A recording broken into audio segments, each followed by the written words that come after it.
Hello, hello, hello. Welcome to Run It Back, the show where we try to get things right the second time. In today's episode, we're going to be doing something very special. We're not going to be looking back, but we're going to be looking forward to the new Outlaws of Thunder Junction.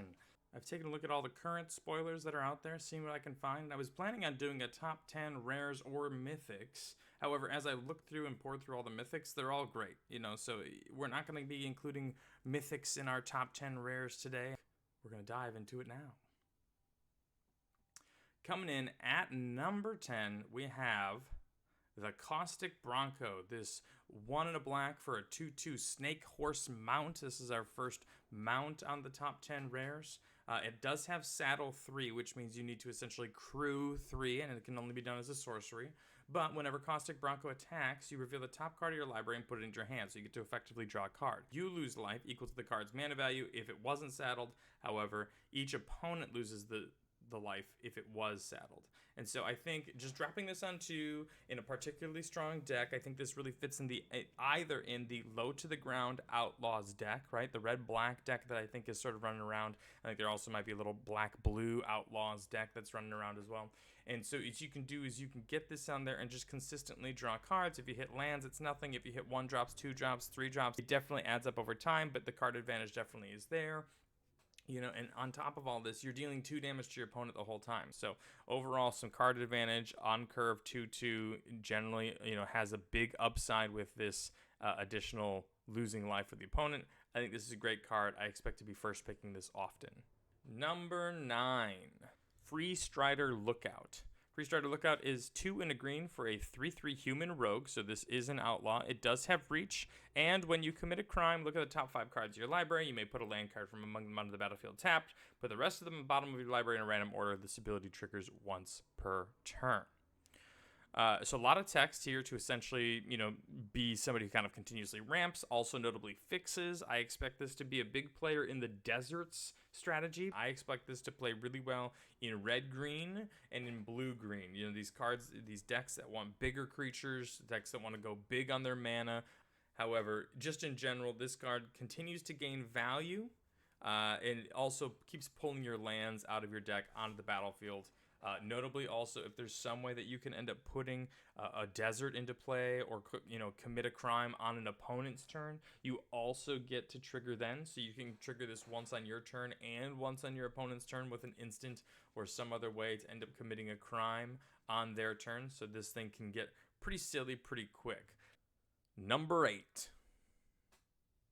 As we move on into number 8 here, we'll see Fibblethip Lost on the Range. I think the 1/1 for 3 is not great. A 1 blue for a 1/1 homunculus, which makes some sense, but it has Ward 2. So once this thing gets played on the battlefield, it's likely going to stick around at least for a little bit. Of course, you can always look at the top card of your library anytime. The top card of your library has plot, and you can end up plotting it if it is a non-land card.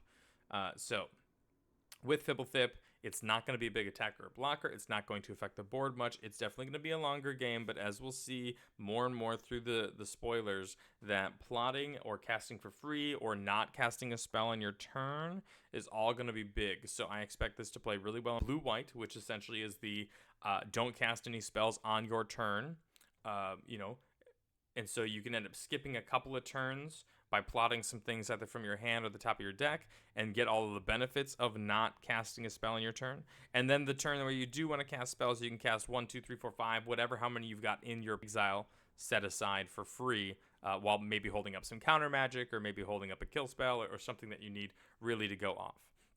I also expect this to play really well in blue-red, which blue-red wants to cast 2 spells on a turn. And so you should be able to maybe plot some cards off the top of your deck, cast the ones you plotted last turn for free, cast your 2 spells in a turn, get your bonuses that way, and in general, really keep the value flowing. Number 7. Coming in at number 7, we have the big colossal Rattleworm. We've got 2 green for a 6/5. Creature worm. It has flash so long as you control a desert, which I expect to be fairly easy in this format. It does have trample, so it cannot be easily chump blocked, and if that isn't good enough, you can pay 1 in a green. When this is in your graveyard, you exile it from your graveyard, then you can go search your library for a desert and put it onto the battlefield tapped. That last little piece is insane to me, right? Obviously, having a big dumb creature, maybe with flash or whatever, is great, and then eventually it trades off, eats a kill spell, whatever, and you can still go get a desert, potentially to commit a crime on an opponent's turn. This is done at instant speed, remind you, and in general, continue to ramp out to your big strategies. I expect this card to be almost impossible to deal with 1-for-1. You really need an exile effect that sort of stays exiled forever. Having trample is huge. Just in general, a big fat meat stick that is going to win you games. Number 6. Moving on to number 6, we've got Marchesa, Dealer of Death, and I put this one specifically on the countdown today because it has one piece of text missing from its text box. So Marchesa, Dealer of Death is a blue, black, red 3/4 is great. 3/4 for 3.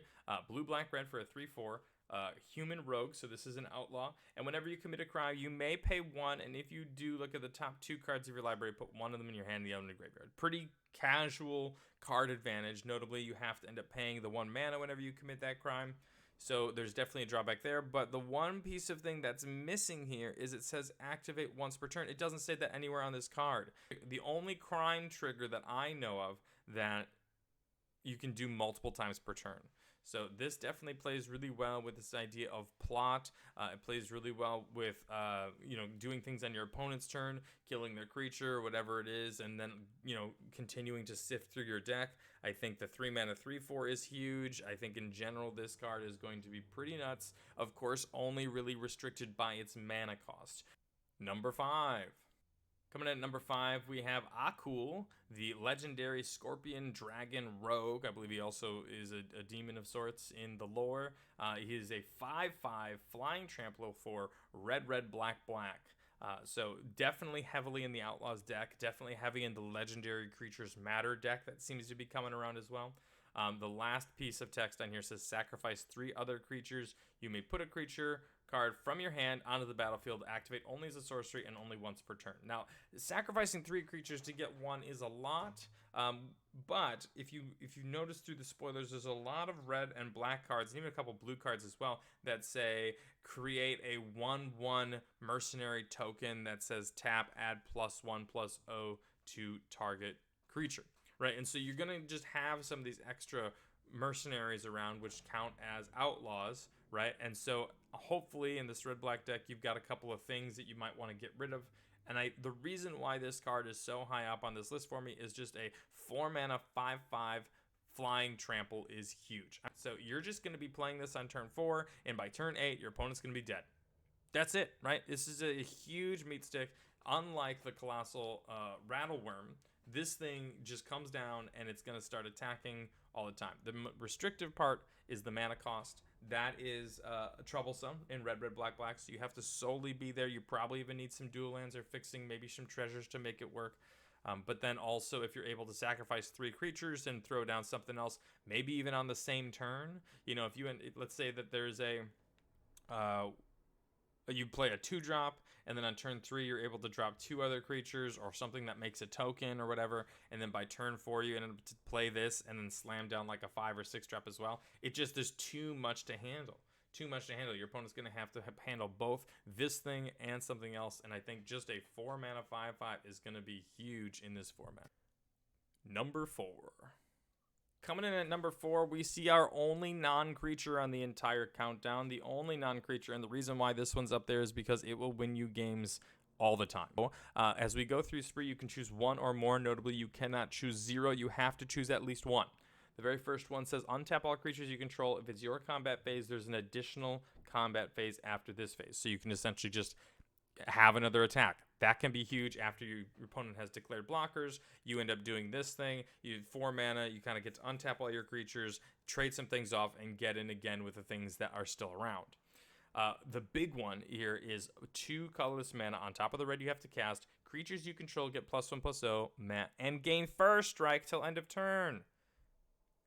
We've seen this kind of thing happen all the time where, 1 red says, target creature gets +1/+0 on first strike, or 1 and a red might give you target creature gets +3/+0 on first strike. But the fact that you can give your entire team first strike and +1/+0 until end of turn for 3 mana is incredible. This thing is going to blow out creature matchups all the time. If you're in your red-black, if you're in your red-white sort of strategies, these go-wide things, this thing is going to be nuts. Sheerly for 2 in a red, creatures you control get +1/+0 and first strike. Now, if you happen to be, super late game and 6 mana, yeah, they all get first strike. Yeah, they all untap and things go nuts. But this thing is crazy just on its own.